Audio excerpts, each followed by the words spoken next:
Hey guys, this is Barb with Inspire Me 360 and I'm here with Christina with Pups with Soul, and this is a super amazing story. We're gonna really backtrack to the beginning where it all started, what the journey is, what your life mission and purpose is. And we also have our little guest Riley here, who was an escape artist this morning.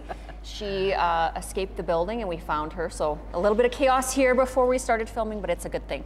So tell us about Pups with Soul. Okay, so Pups with Soul has been one of my biggest dreams and my biggest aspirations, like what I've wanted to do for my whole life. Pups with Soul is a dog rescue, and we became Pups with Soul almost 5 years ago now. So wow. Yeah, so it started way back.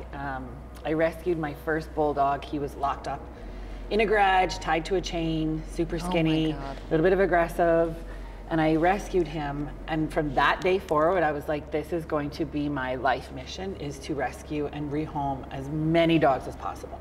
So, that's incredible. That is so incredible. Yeah, and so we bought a ranch, a 10-acre ranch, and we built a big 40 by 40 facility. We've got dog kennels, we've got outside runs, we've got lots of play area for the dogs, and to date, in almost 5 years, we've rescued 736 dogs. 736 dogs. That blows my mind, because I was previously a vet assistant, and so I know it goes into that, and this is not an easy task. No. So you're changing these puppies, well, dogs' lives. Yeah, yeah. It's our mission. Like, it's my mission. A dog's is truly, like, his love is unconditional, 100%. And it's my mission with Pups with Soul to find these dogs their unconditional love of a family. So that mirror of what they give us, which, again, I 100% get that. Well, dogs are so resilient. That's my, you know, we pull dogs, and I won't get into it all here today, but hopefully in some of the other stories I can share some of the incidents that I pull dogs from, but some of them are just the most horrific situations that dogs are in, and it's just amazing that a dog can come out of that with trust, with love, to be so resilient. Like, I truly believe dogs are little, I'm getting little goosebumps, I know. Are little angels without wings sent to us to teach us things, to love, trust, resilience. Like, I feel like a lot of times people don't deserve dogs. I agree. My best friend in the entire world was Susie. I mean, she passed away last year, but that dog was my soul dog, and I went everywhere with her, and it didn't matter how grubby you look or how grumpy you are or whatever it is. They love you. And they're excited to see you. Yeah. Even if it's, you know. Even if you're just giving them trouble, the next second they're like, oh, okay. I love you. Yeah, 100%. Yeah. So a little bit more about the journey and the story, and you know, if somebody was to come out to Pups with Soul, like, what is the experience that they're going to see when they come to the ranch? So, like I said, we've got a big facility, right? We've got the kennels, and then we've got there's 3 big outside runs, so the dogs have lots of space. Yeah. With our rescue, the dogs don't just live in kennels. Wow, that's, you know, they sleep in the kennels at night, and then we try to socialize them and rehabilitate, socialize, train them as much as possible to make them adoptable. I love this. So can you give us a couple instances of, you know, where you're rescuing these dogs from? Just, that's a little bit of a sore subject right now. So right now, like, there's such a pandemic of dogs. Like, I can only speak for our rescue, you know, but I do know that, you know, I have a few girlfriends that own rescues, and everybody is so overwhelmingly full. Yeah. Every single day, like, even on my way here, I got an owner surrender of this dog that's pregnant for the 3rd time by an accidental pregnancy. And I'm like, why is this happening? Do you not know how dogs get pregnant? Like, it's not an accident, you No. know? But every day I get calls and emails and texts about owner surrenders and people that can't keep their dog, they can't deal with their dog, the dog has too much energy, the dog, it's overwhelming. So owner surrenders, lots of First Nation reservations. I have to be careful what I say, but Like it's overrun with dogs, and they will not spay and neuter dogs. Oh, yeah. And so there's just puppies and puppies and puppies. puppies and puppies. And Yeah, and the dogs are suffering. yes. Yeah. Yes. And people, and I think too, that especially over COVID, but you know, it's a fun idea to get a puppy, it's a fun idea, but you have to remember that it's a life, and it is no different than having a child, and you need to walk it 3-4 times a day, make sure it's fed, make sure it's your child. It's a lifelong commitment. Yeah, with four legs, right? Yeah. Or 3 sometimes. 3 I have or a 3 few tripods. And those ones are probably the most special. They are the most special. Yeah, yeah. But it's true. Like, people don't realize, like, you know, it's a lifelong commitment. This dog trusts you. Yes. What happens when a dog gets surrendered? It's the most heartbreaking thing, because the dog comes into the kennel and he's excited, and then about on the 3rd day, he kind of you see the dog just get like deflated, depressed. Like, I'm gonna start crying. God. Because you see that dog looking for their owner, their family, you know, and then the dog just becomes in a little bit of a depression because the family's not coming back. Well, and it's hard for them to figure out when they gave all that love to the right. family, why the family gives them up, and that's why we're both going to start crying here. But you know, that's the thing, is the love of these animals is so pure and it's so sincere, and they give everything. Mm-hmm. So when you make a commitment to an animal, you really, it's like, you know, you have to be in it, right? It can't just be like, oh, I'm going to buy my teenage kid a puppy because they want one. No, I mean, you've really got to be ready to take care of that life. And that's also, again, why you are making these videos, is that you have some guys that need some homes, right? Absolutely, and it's our job to bring that dog, rehabilitate that dog back to feeling happy and healthy, and try to find that dog a new forever home. Yeah. Right? Well, and so what's that number again that you've placed? 736. So 736, and I'm a big fan of manifestation and putting positive energy out, but if you just even think of the amount of love and joy and like what you have done in the community, like, it blows my mind. I just applaud you.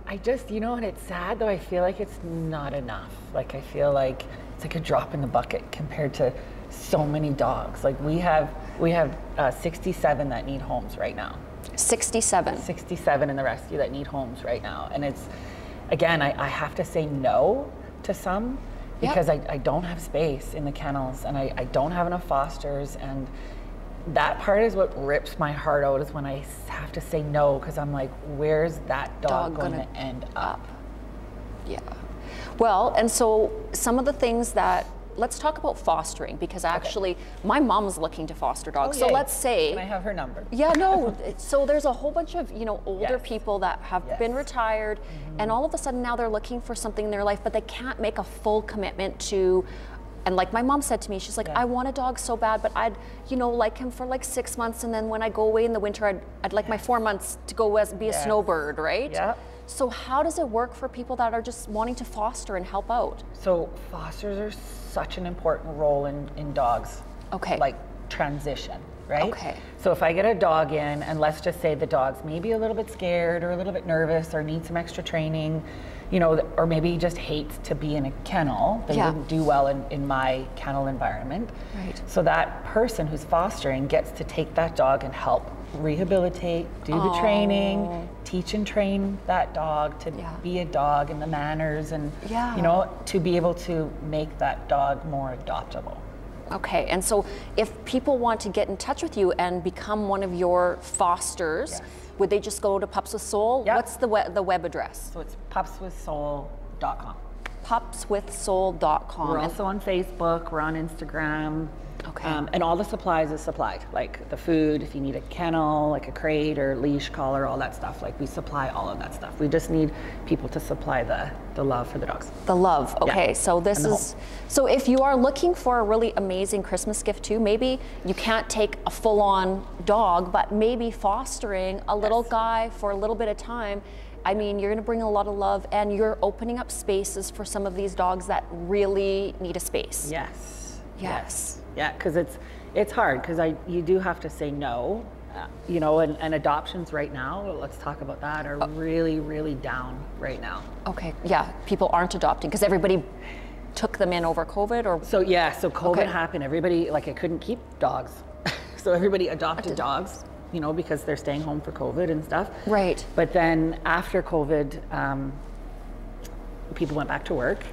Right. And people couldn't keep the dog, or they didn't train the dog, they didn't socialize the dog, they didn't put the time into it. Yeah. And so it's easier just to, I don't know, get rid of a dog, surrender the dog, instead of putting that work into it, right? Yeah.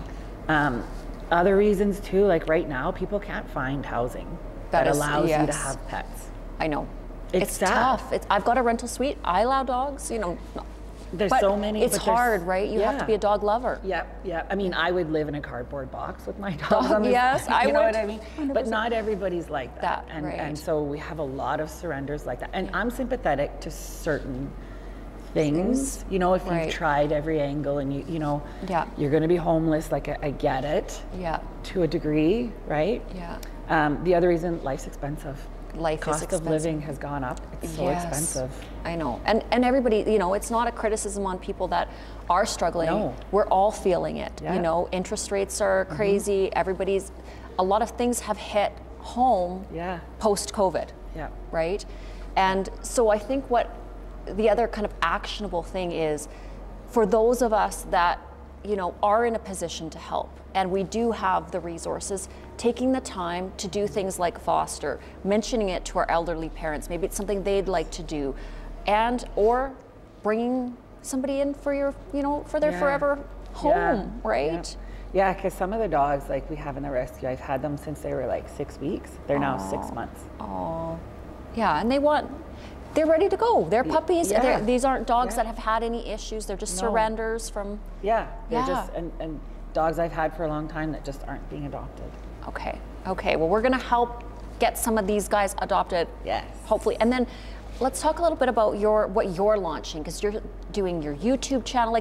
Tell me all about this exciting next chapter. Yes, I'm very excited about it. You know, I've been talking about it for a little while to try to do like a docu-series of some sort. A podcast, just to talk about life in the rescue. So as a rescue, kind of what we put into a dog before they're adopted out. Exactly. Right? The stories. And then the education part, to help people understand what rescue dogs go through, right? Yes. And like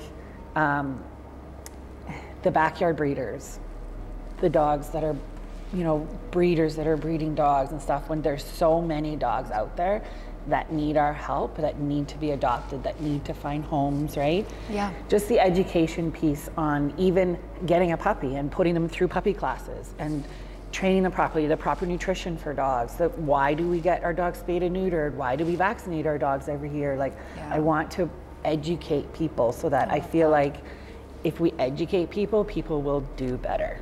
I agree. I 100% agree with education. Yeah, things won't change if people aren't properly educated.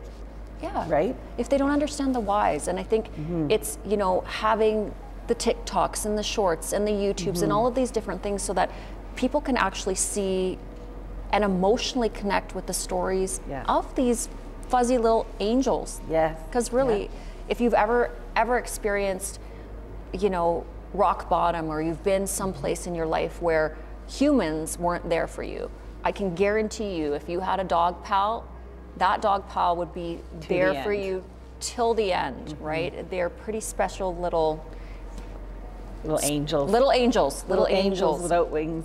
Angels without wings. Now let's talk a little bit about, again, from my background, when I actually previously owned a company called Critter Sitters, where I went house to house and dealt with livestock, and you know, farmers have to go away. Who's going to go and deal with their horses and their cows and give their medications, and then also domestic animals. And so I have a little bit of a background with that. I love that part of my life.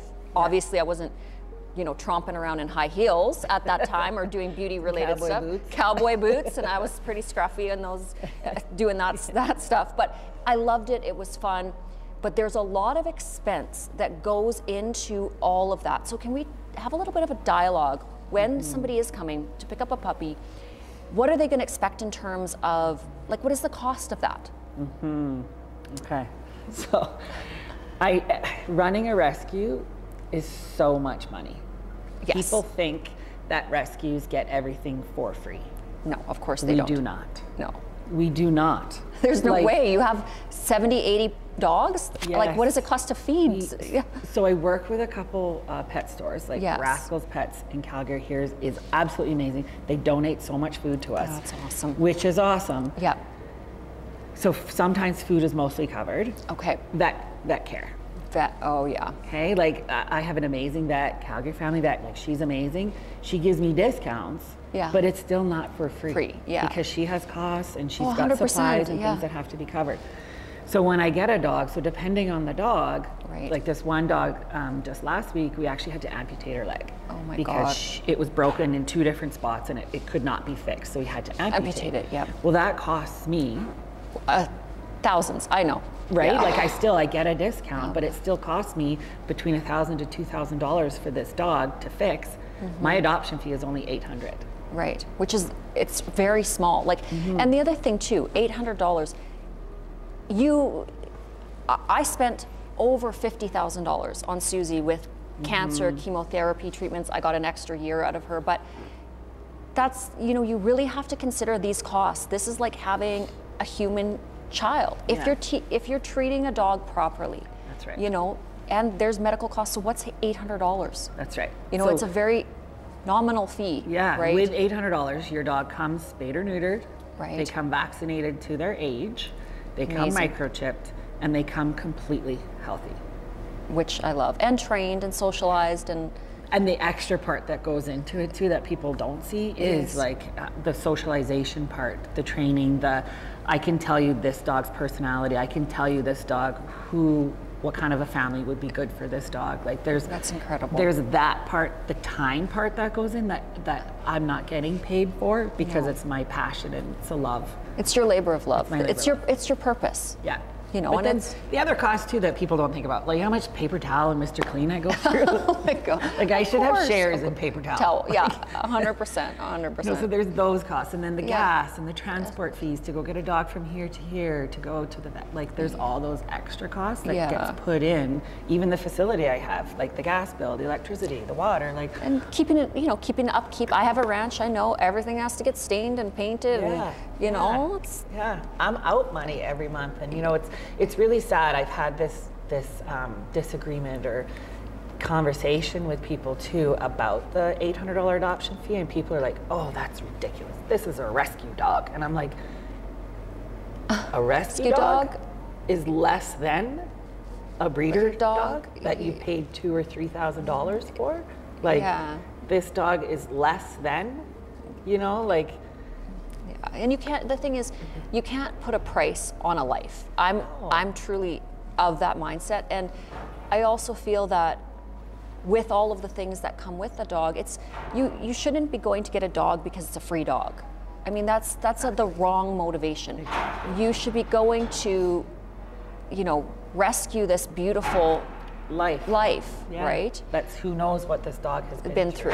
And again, it's going back to the support of, and I think the garbage can is getting picked up. Sorry guys, whatever, we're just gonna keep rolling with it. It's all good. A day in the life, right? That's right. So yeah, I mean, I really think that anybody that is looking to bring a special little friend into their home, I think donating to the wonderful facility that you've created, because again, it's not every day that I even have the chance to meet a human being that is putting their entire existence into making the world a better place. Like, this isn't even a part-time job for Christina. She puts her entire existence into this operation. It's phenomenal. Like, I can't even say my dogs come first. Your dogs come first, but you're changing lives, you're changing their lives, you're changing the lives of the families that get these beautiful creatures, and it's a paradigm shift as well. It's about teaching humans how to respect life, because unfortunately on this planet, there's been a long history of human beings not respecting other life forms. That's right. And you know, that's unfortunate, right? We might talk about that a little bit in some of the next videos. Yes. Is there anything else you would like to say around this Christmas time, or add into this kind of launch for all of the really cool stuff that you're going to be doing in 2024? Well, I really hope that people will take the time, first of all, when they're looking at getting a puppy, to look at the breed. So recently, you know, Shepherds and Huskies are so cute as puppies. They are, So cute. Or Collies. They're so cute, little fluffy bears. They're working dogs. They need to be stimulated. They need to have a lot of exercise and stuff. So we're finding that there's a lot more Shepherds and Huskies and Collies that are being surrendered because they're just not getting the proper stimulation. So number one, when you're looking for a dog, like, research your breeds and your lifestyle and what you can accommodate for a dog, right? And then understanding like the proper puppy care. Let's say if you're getting a puppy, right? Yes. The training, the vaccinations, the socialization to help that dog be the best it can be. It can be. Yes. The proper food care. Yes. Right? Not just going to Walmart and buying the cheapest stuff possible, right? Yes. Right? Because you wouldn't. No, you wouldn't. Right? You wouldn't want to eat that stuff, so don't feed it to your little guy. Exactly. Right. And then just, you know, again, all the rescues. It's not just us. All the rescues are so full. So if you can find it in your heart to like open your home to another dog, like you're making a difference in this dog's life. Yes. 100%, 100%. Now, last question before we wrap this up, because I don't want the video to get too long. Volunteers. Do you need any volunteers? Absolutely. So people that are just can come down a couple days a week that just want that to be out in the fresh air. So volunteers are absolutely appreciated. We have a couple that are amazing. They come like a regular day every week, which is really nice. Because the nice thing with that part is then that gives me a couple hours that have a life. Thank you. That I can go do other things that I need to do, right? So volunteering also is a commitment. Right? Because you're coming in and you are, you know, looking after the rescue, you're cleaning up, there's that part too, picking up poops, cleaning out the kennels, like not just the fun like playing with puppies parts, right? But you're coming in, and obviously playing with puppies, taking the dogs for a walk, right? And if you can commit to like a couple hours a week or every other week or something like that, like we really appreciate it. Like I appreciate that time then that I don't necessarily have to be there. And then the dogs too get somebody else to socialize with. 100%. Right, another person, which helps them too. Which is so cool. So cool. I think we should do a couple little mini videos on that too, because I think a lot of people, my mom said the exact same thing. Just, I want to volunteer at a dog place, but I don't know where to go. So I think it's just the education. There's these people out there that want to interact with animals, love animals, but can't commit, but volunteering is a beautiful way to do that. Absolutely. Cool. All right, well, we are going to wrap this episode up, and there's a few more we're going to shoot here, but I mean, amazing story, amazing journey. There's going to be much more to come. YouTube channel is launching, so it's Pups with Soul Rescue. Pups with Soul Rescue. I'm sure you guys are going to want to follow that. We have a TikTok, Instagram, Facebook, all the social medias. All the stuff, all the stuff for our furry friends. And that part too is another way that somebody could help. Is like I post stories and I post the dogs on Instagram and Facebook. If you can take that and share it to your Instagram or Facebook, that really gets that pup out into another new network where they can help get them adopted. That's a huge part of helping too. Okay, and then what about one last thing? I keep saying we're going to wrap it up. One last thing. Donations. If they want to donate, like maybe you can't volunteer your time or you can't do a foster, but what if you just want to? So we are a government registered charity. So you can make a donation and I can write you a donation receipt. Love it. Things like toys. I go through a lot of toys. Rescue. Puppy food is a big one, only because like, yes, I get lots of food donated, but it's not always the same brand of puppy food. Right. Do you know what I mean? So then if I'm changing the puppy food each time, that it causes, you know, diarrhea and things like that. So puppy food is definitely needed. Amazing. Even paper towel and cleaning supplies. Okay. Yeah. And we're gonna do a collection because we always do a charity at our Christmas party. So we'll be making a donation from us, and hopefully I can even recruit some people to take some puppies and foster. So we'll see what happens at our Christmas party. That would be amazing. It's a big one. So, okay, guys, we will see you in the next episode. Next episode. Thank you. Okay, thanks, guys.